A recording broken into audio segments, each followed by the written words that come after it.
Hey Dear Valley, this question is from Maria and Mrs. Wasienga's class. So Maria was curious about squash and the kinds of vitamins it provides. So let's first talk about the different categories of squash. So squash actually has winter squash and then there's summer squash.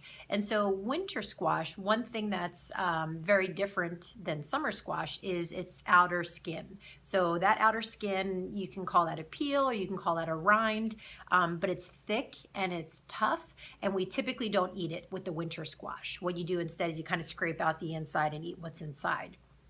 With the summer squash varieties, they have a thinner rind or peel or skin or whatever you want to call it, and they are edible. And actually, they're the outer skin or the whole inside of it, you can eat that without cooking. So the winter squash, you typically cook it. You don't usually eat the outside. With summer squash, you can cook it. You don't have to, and you can usually eat that outer skin. And so let's take a look at a couple of varieties of squash here. So here in front of me and behind me, I have the butternut squash. And so we talked about butternut squash in class. Actually, I told you how the butternut squash is used in place of pumpkin, a lot of times in pumpkin pie. So that's something that's an interesting fact. And then below that, we have the acorn squash, which you can see is kind of, it's similar to the butternut squash, kind of how it looks where the seeds are, and then that outer part. And then below that is the spaghetti squash, also a winter variety. The spaghetti squash is pretty unique because if you can see the outer side, the outer portion of it kind of looks the same, looks tough and hard, but the inside, when you scrape away at that squash, it kind of creates what looks like spaghetti noodles. So hence the name spaghetti squash. So that's kind of cool.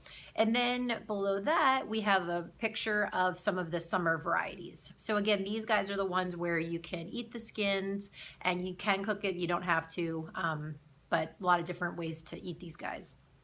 So what kinds of vitamins do they provide? Because that's our original question. So if we go back up here to our winter squash examples, so we have squash providing vitamin A. Vitamin A is really good for your skin and your eyes. Squash provides vitamin C, which is really good for fixing and repairing our tissues inside our bodies. We have some potassium coming from the squash, which is really good at balancing out our cells, the liquids inside our cells. It's a kind of a simple way to put it. And then we have magnesium, and magnesium is really important for strong bones. And so those are a whole bunch of different vitamins that squash provides in a pretty decent scale. And then it also provides fiber, which we talked about in class, and how important fiber is to our digestion and just in general overall health. And so hopefully that answers your question, Maria, about squash and the vitamins it provides. Thanks for asking.